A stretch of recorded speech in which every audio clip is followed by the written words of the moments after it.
ఇంకోసారి నా చెల్లితో తిరిగితే నీ చెల్లెలు నాతో తిరిగితే ఏం చేస్తావు? ఏయ్, నువ్వు నంద అయితే నేను బద్రీనాథ్ అయితే ఏంటి?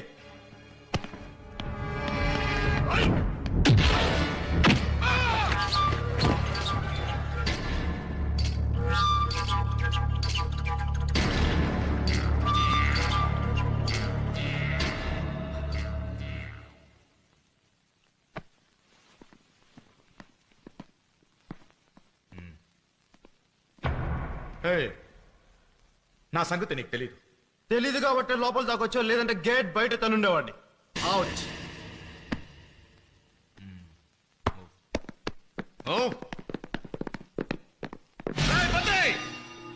మళ్ళీ రిపీట్ అయ్యిందో ఏం చేస్తానో నాకే తెలియదు. రాయ్, ఏం చేయాలో ముందు డిసైడ్ చేసుకో, ఎందుకంటే మళ్ళీ ఇదే రిపీట్ అవుద్ది.